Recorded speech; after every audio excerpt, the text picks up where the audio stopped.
All right, let's go ahead and kick this off. We will record this so I can distribute this out program wide over time. But Brett, want to kick this off and say good morning to you and thanks for joining us.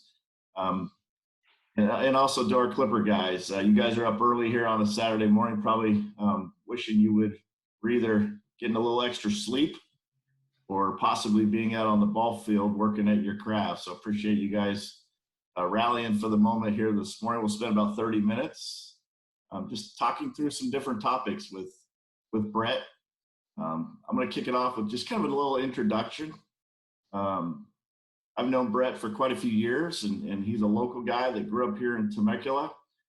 Comes from a big baseball family. Had an older brother that played for quite a few years and at Chaparral High School.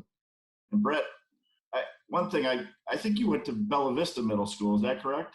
Yeah, Yeah, Belvis. that's what I thought. And then fed into Chaparral High School.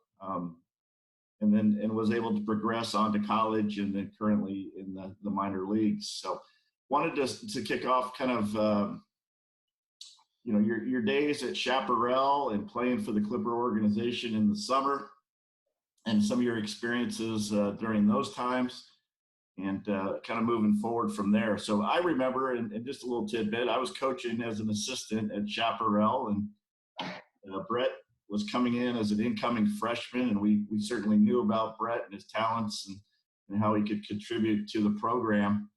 Um, we knew he could have an impact, and he certainly did. Through fall ball and lots of scrimmage games and our drills that we participate in, the coaching staff got together and started making our roster of starters to get ready for the upcoming league season. And Brett, as a freshman, was named our starting shortstop. And, not too many freshmen nowadays can jump right into that varsity level, especially in the Southwest Conference here in our area where baseball's been on a national scale has been pretty top notch. We get a lot of great ball players coming out of this area, a lot of talented guys. The pitching, especially back when Brett played, was top notch. I mean, guys, they knew how to pitch, and a lot of those guys were successful in moving on after high school on to college. But without controversy, I mean, we did have some controversy as a coaching staff when we named Brett as the starting shortstop. There was some senior parents that weren't too happy with the decision, but at the end of the day, I know the coaching staff knew that was the right choice for the team. It put us in the right position to compete and win baseball games. So Brett, just talk to me a little bit about your experience coming into Chaparral and playing with a lot of top-notch baseball players during that era. That was, I want to say, like 2013, 2014. You ultimately graduated in 2015, played with the likes of guys like Justin Turner, not Justin Turner with the Dodgers, but Justin Turner with Not that old. St. Louis Cardinals, Cameron Haskell. Some of our guys are familiar with Tyler Russell, played at T-Russ, that played at Vista Marietta. Talk a little bit about your high school experience, if you would, for the guys. Yeah, for sure. I think a big part of my career in high school started before high school and kind of developing in travel ball and whatnot and being able to learn how to play multiple positions. Was growing up, I mean, I caught most of my life and then played outfield, played center field, played second base, played shortstop, kind of played all over the field. And I think that really is what kind of boosts you to the next level of understanding the game overall and understanding what each position is going to entail. So before high school and all that, I was able to learn the craft of kind of being able to be diverse and play all over the field. And I think that's what really benefited me moving forward and understanding that through development and through understanding multiple positions and understanding like where I needed to be on every play, where this guy's going to be on this play because I've played that position, what this guy's thinking in certain situations, all that kind of jump starts you into the development process of really defining who you are as a player. So I think that really helped out going into high school. yeah, my freshman year, I was able to start going into, I think it was just like 3 or 4 games before the full season started. I wasn't playing. I think Stratton was starting at shortstop, and he was really struggling. And I remember having a conversation with Larry at the time, and he came up to me because I think I was mainly like a backup catcher and second thought of infield going into high school. And he was like, "Do you think you could start at shortstop?" And I was like, "Yeah, of course. Like, put me out there." And that first game, I think I did pretty well. Another cool thing was my brother at the time was the second baseman, so that was huge for me. That's still to this day when people ask me what's my favorite part about my baseball career so far, it was for me being able to turn double plays with my brother in high school, and that will always be special for me. And I mean that was one of the coolest experiences that I had. Um, and then getting to play against guys my freshman year like Tyler Wade and Dennis Morton at the time, who was a god at Temecula Valley. You know, he was King Kong over there. You know, and then getting to face certain pitching at such a young age kind of really sets you up for your future. You know, you're seeing guys who are already committed to go play at Division I baseball, and I'm 15, 16 years old, hitting off these guys, trying to figure it out and trying to develop my own way and learn about myself as a player and learn about myself as a person on how I was going to react, how I was going to fail and come back from that. But yeah, just really kind of developing a work ethic in high school, um, and really developing who I was as a player and what I was going to be good at, what my strengths were, and kind of working on those in the summer with the Clippers. And I had Buck and my dad was coaching and Mike was helping out as well. And just certain things that I could do to really jumpstart my game. And like I said, you really got to figure out what you're good at. You got to figure out what makes you tick. It's not really about like what type of hitter you are, or am I good at certain things in the infield. It's more of like what's going to give me success on the field, and can I work on those things to really jumpstart me forward. And I feel like every summer I'd come back into high school with a new set of talents and a new set of goals and objectives that I wanted to accomplish. So it really, really helps out. And playing against the competition, like Mike was saying, in that conference was huge. I mean, colleges look at that, they see that, they take your 330 average in that conference compared to a 560 average in another conference that's maybe not as competitive, you know. So you can't look into all the stats and whatnot. Sometimes that'll be a little rabbit hole for you, but just really understanding that the competition and all that really matters. And then just, yeah, like he was saying, just having the teammates that I got to play with, Justin Turner, and played with Eli Lingos my whole life. He's pitching in the Indians organization now. So a lot of talent came out of that conference when I was going through it. Yeah, great feedback for the young players that are on. Brett, since I've known you since you were 14, I mean you've faced a lot of adversity amongst your years in your career, and we all know baseball is a challenging game. There's ups and downs, and mentally you got to be able to put some things behind you to move on.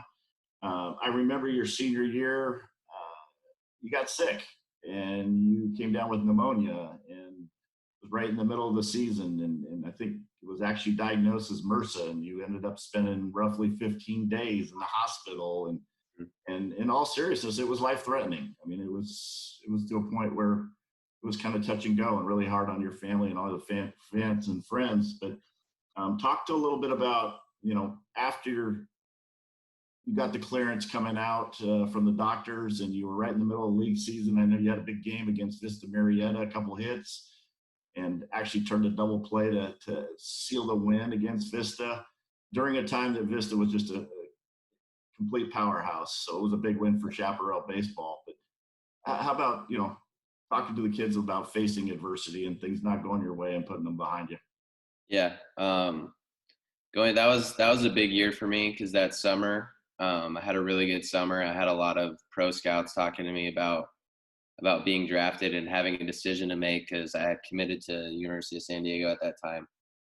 And they were telling me like, you're going to have a decision to make, like whether you want to go play pro ball out of high school or you want to go to college, and should really start thinking about it. So I had all this stuff in my head um, about my future. And then I think it was in the fall. It was in the fall, like right before the season had started, because that Vista game was the first league game. So it was like right in the beginning of the season, right preseason, beginning of the season. But yeah, I ended up being in the hospital with MRSA pneumonia. I lost about 20 pounds during that time. And I remember getting a call from the Tampa Bay Rays scout with my dad sitting by the bed. And he was like, look, man, really sorry, but like, it's just not going to work out for you this year. Like, we love you as a player. We love you as a person, but like, we can't do it right now. Like, we need you to like prove yourself in high school and college with all this going on. So that was, I think even if you were to ask my dad, that's a really memorable call for both of us, because that really hit home and hit hard for us. Whereas it kind of felt like I got something taken away from me. And instead of really taking that to heart and being super bummed about it, I kind of took that as like, all right, I'm gonna do something. I'm gonna have this chip on my shoulder, and I'm gonna figure it out, and I'm gonna improve something. So I was able to get cleared out of there. And I remember my first day at home, I could barely walk up the stairs. It was unbelievable to be a kid who's out there like playing baseball, I was hitting every day, working out, you know, running around, to I walked up the stairs and I was breathing heavy, and it was really hard for me to kind of understand what I needed to do to be ready. And part of it was being able to rest. And that's not something I was used to. But as soon as I got the strength, I was working out, hitting every day, got most of my weight back. And I remember arguing with Floco and Mm-hmm. the rest of the guys at the time, like telling them I was ready to go, like get me out there. And they were kind of just like following what the doctors were telling them. Like the doctors kind of said that I wasn't ready to go yet. And then I remember playing in a scrimmage the day before, and I had hit a home run, and I was like, "Come on, like let me go, let me play, like whatever." And he finally let me play, and I got to go play against Vista that day, and that was a pretty special day, coming back out on the field. But I think the biggest thing that I could take from that is kind of the perspective. When you go through adversity and when you get something taken away from you, you really understand and appreciate it a lot more. I think there's times where before in my career I could have taken baseball for granted and taken my health for granted. Um, and it really taught me to appreciate what you really teaches you to appreciate what you got. And um, for me, that was special. That was something that really turned my career around. And instead of now looking back and thinking that could have ruined my career, I think that's what kind of made my career. Mm-hmm. Was that adversity and being able to get through adversity and get perspective and understand what it takes to keep moving forward. And I think until you deal with some kind of adversity, you're not really going to understand that. Yeah. Great point and message to all you young ball players out there. I mean, you guys are obviously going through a lot of adversity right now. Not so much from a health perspective, but baseball's been, for the most part, a game you love that's essentially been taken away, and it's tough. I know it's mentally it's challenging, because it's something you love to do day in and day out. You guys are doing a great job of finding ways to stay in shape and train and stay mentally fit. And coach, I mean, the coach has been working with you guys closely as much as they can, whether they're doing Zoom calls or some online workouts. And on that note, I mean, Brhet has put together a bunch of training videos for us here over the last couple of weeks, and you guys have received those. And I know I've gotten some feedback from the parents that are well received from you guys. So again, on the adversity part, I know it's challenging. It's part of life. But these are things that pop up in our life that we just got to work through and overcome. Brhet, I want to talk a little bit more about, after high school, you're going through the recruiting process for college. And I know USD is, on you big time. They love the way you go about you playing the game.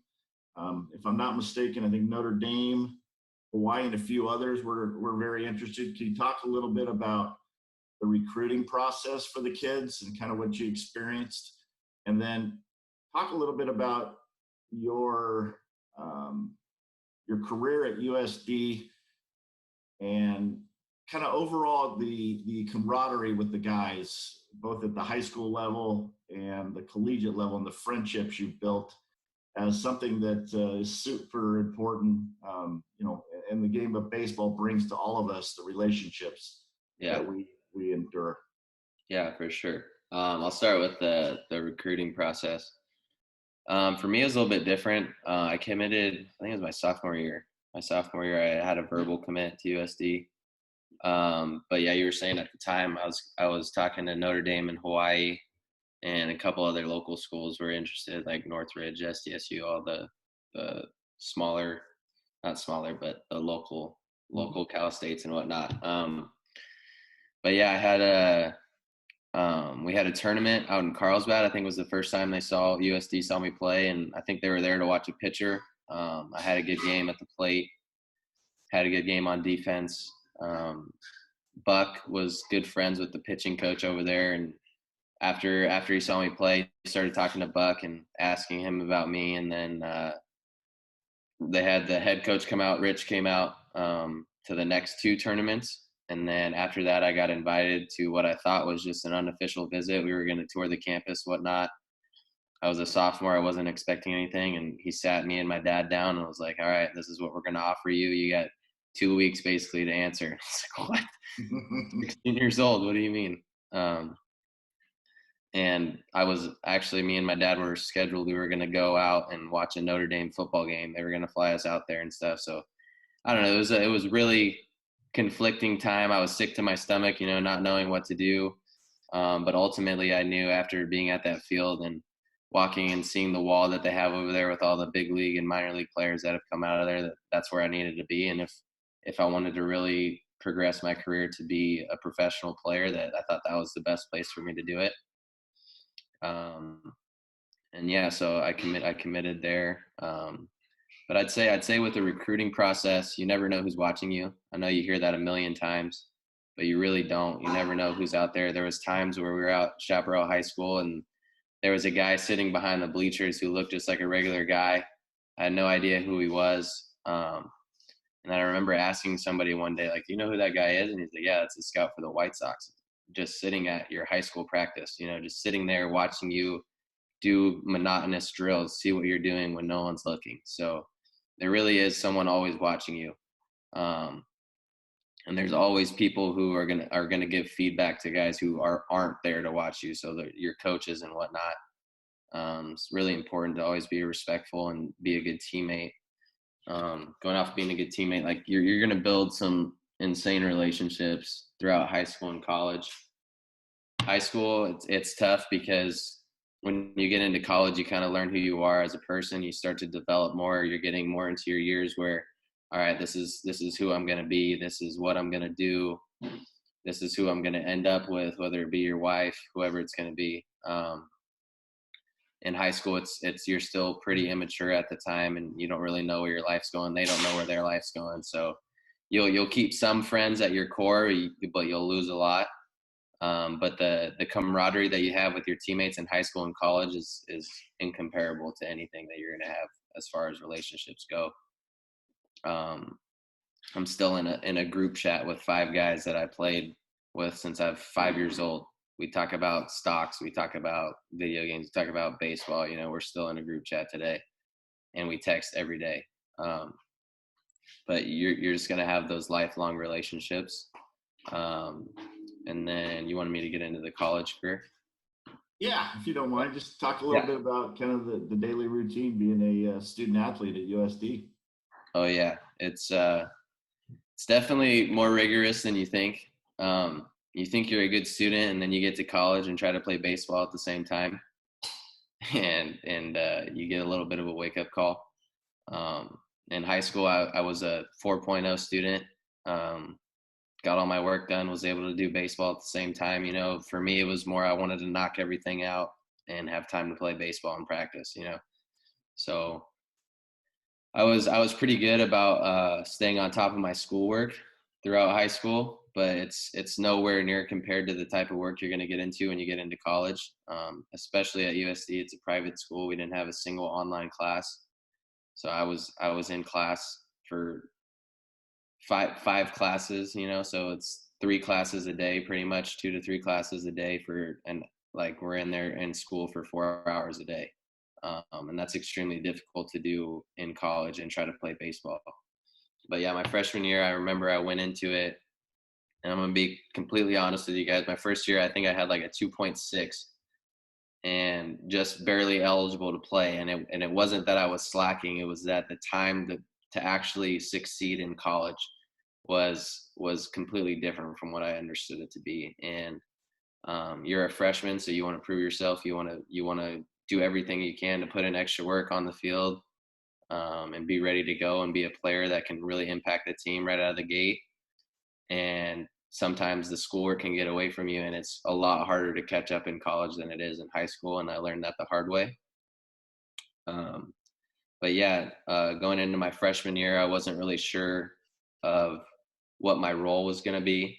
I didn't know where I was going to stand amongst Division I players. I had watched games, so I had a little bit of an understanding of what the level of competition was going to be like, but I had never played against these guys. I had never played with these guys. I didn't know these guys going into my first year.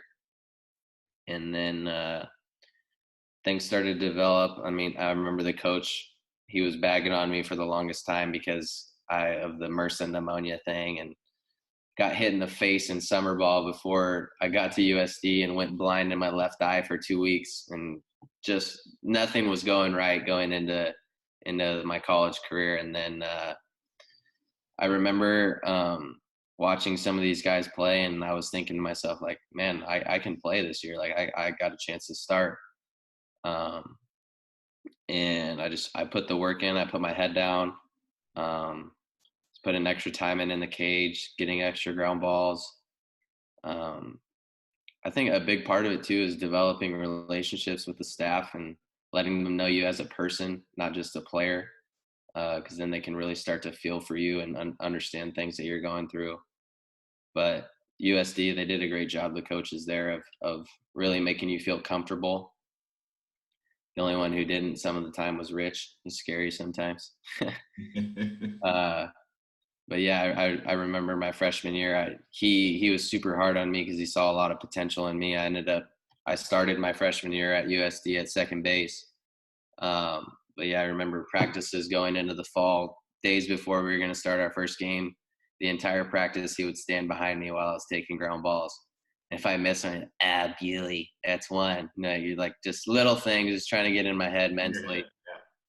Things that are going to test you, things going into from high school to college. High school, you might have 100 fans in the stands, 200 fans, where my first game I ever played in was at Vanderbilt. We opened with 10,000 people in the stands. And I was hitting third, playing second base against a guy throwing 97, so it was a big leap, big step for me. But again, I think being able to play my freshman year and get those at bats and get that quality of play, I guess you can say, get that competition as a freshman, and being so young and getting that experience is really another kickstart. Put me in a really good position to succeed for the rest of my college career. Um, but yeah, I remember, like Mike was saying, there was upset parents, upset players, and I was playing. I ended up doing well though. I was a freshman, West Coast Conference freshman All-American, whatever it was. Had a pretty good year. I think I hit around 280. Yeah. But yeah, and then sophomore year, I ended up having surgery on my knee, which was tough for me. I had bad knees for the majority of my career because I caught most of my life. But yeah, I got to the point where I couldn't do it anymore. I needed to have surgery on my knee. And it was a tougher surgery than I thought. I was going in just for a scope to get it cleaned out. They ended up drilling a hole in my kneecap, and it took 5 to 6 months for me to recover. And I think I just really rushed that process. Coaches wanted me to be out on the field. I wanted to be out on the field, and I didn't give myself time to heal. I struggled that year. started off really hot, and then there was a series in New Orleans. We were playing at Tulane, and my cleat got stuck in the batter's box after I swung, and my knee dislocated and came back into place. And after that, I think I hit like a buck 80 for the rest of the year. I couldn't run. He was pinch hitting me and telling me that if I got a base hit to jog into first, and they were gonna pinch run for me. Wow. So it's just like I was past the point of a red shirt year, and I was basically just up there to try to hit a home run or a double, drive somebody in, get to first base, and someone was going to run for me. Which that's extremely difficult to do too. That's another thing. Adversity in my career was understanding the type of player I was. I was a middle infielder. I wasn't fast by any means, but I was quick. I had good reactions, and after my knee surgery, I feel like I kind of lost that part of who I was. Moved over to third base, corner guy, and yeah. So after that, like I told you guys, you got to understand what you're going to be good at. So I took a step back instead of really like being down on myself, and got moved to third base out of the middle infield. I lost some speed. Instead of dwelling on that summer, I went and put on 15 pounds, and I told myself, all right, I'm going to play third base. I'm going to start hitting doubles. I'm going to start hitting home runs. And that next year, my junior year, I led the team in home runs, RBIs, doubles. And I understood that this is what I needed to be good at. Changed my swing a little bit, and developed a little bit more power in that off season. So just little things you can do. Things are gonna your baseball career is gonna tell you what you need to do. You know, things that are gonna happen. Your successes and your failures are going to tell you what you need to do moving forward. And I'd say a big thing too is don't really let anybody tell you what you can or can't do on the field. If you think you can get yourself into a position to be a speed guy and steal 20 bags, you know, work hard to do it. That's one thing if you're nowhere near that and you're trying to do it, but if you're somewhere in the middle and you're kind of on the fence and you can work hard and get to that point, I think go for it. Don't really let anyone tell you what to do. All great feedback. All great feedback for you. Hey, just want to give a heads up. We're coming up on our time limit with the Zoom capacity. So if we do get cut off, but there's so much more I'd love to cover with you, Brhet. Maybe we could spin something up here again in the near future and involve the guys asking some questions. We do have a lot of good, inspiring baseball players online here this morning and in our program that these guys are working hard at day in and day out to improve their craft, and they're knocking it out in the classrooms and doing a lot of good things. But you know, we want to keep it fun during these times. So this has been a great call to kind of get everyone connected on a Saturday morning. Again, we'd all like to be out on the ball field. I get it, but it's just not in the cards right now. We gotta look to do some alternative things. We certainly need to get into some of your minor league days as well, and maybe you can share as we're closing off here. What's MLB telling you guys as minor league baseball players on kind of the dates or directions, or is there any information that they're sharing that's helpful? Yeah, I mean, when we left, it was kind of crazy. When we left, they told us we would be back in 3 weeks, and obviously that's not the case. But yeah, we've been getting on Zoom calls and had video messages about kind of the future moving forward. It's a lot of it's hearsay and nothing's really confirmed as of now. But the biggest rumor or suggestion going around is that our season's going to be in Arizona with no fans, to and from the hotel. It's basically going to be what our life looks like. And they're not really sure when that's going to happen. Could be a month, could be 2 months. But they definitely want to get the big leaguers out there playing games in Arizona, maybe doing like selling it through TV so fans can watch. And there's also talk about having like an extended spring training for minor leaguers if they can't get games in. So it would be like a 2-month spring training where we're seeing live pitching and whatnot. And then there's the craziness about the affiliates being cut off too. So it's just a lot's up in the air. It's kind of tough to be a minor league baseball player right now. Yeah, it's just like you said, it's adversity. You got to get through it. could be pouting and not working out or doing anything. You got to work Yeah. out, stay ready. Well, as baseball fans, we're all hoping for the best and hope things turn around, that we get the opportunity to not only play but get to watch the pro ranks here in the near future. Give us something to get excited about. Let's go ahead and conclude the call. I got a couple quick questions for you, just kind of speed round. How about glove type, Wilson or Rawlings? I use Wilson at third and a Rawlings at second. Okay, so a little bit of both. Okay. Yeah, How Rawlings about harder. bat type, Victus, Yeah. Marucci, Louisville Slugger? I go Victus axe handle. Okay.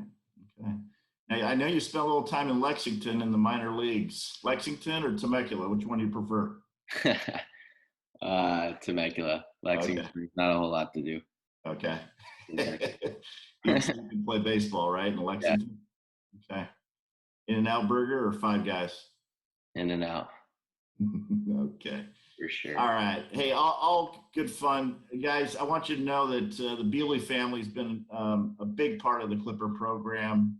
Brett's dad was one of the founding fathers of the organization and got things started and did a ton for the platform that we participate in today. I'm super grateful for his dad, Dave, and his older brother, Kyle, who was a hell of a baseball player now, but lives over in Arizona and is off in the professional world doing real well. And Brett's got a sister that's a senior at Chaparral, and as a dad of a daughter that's a senior as well, we feel for them. I know it's challenging right now because they're missing out.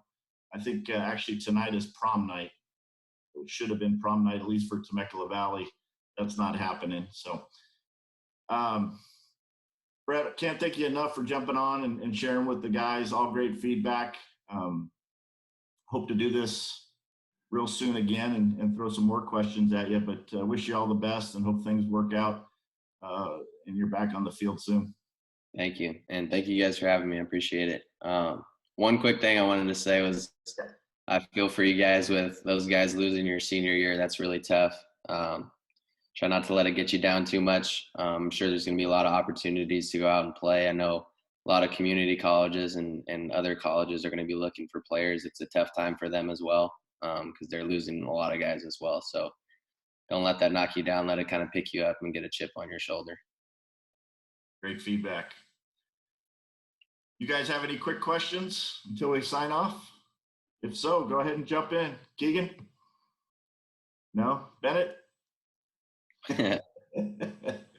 All right, guys. Thanks for your time. Have a great Saturday afternoon. Get better, and we'll talk to you guys soon. Thank you. All right. See you guys. Bye-bye. Thank you.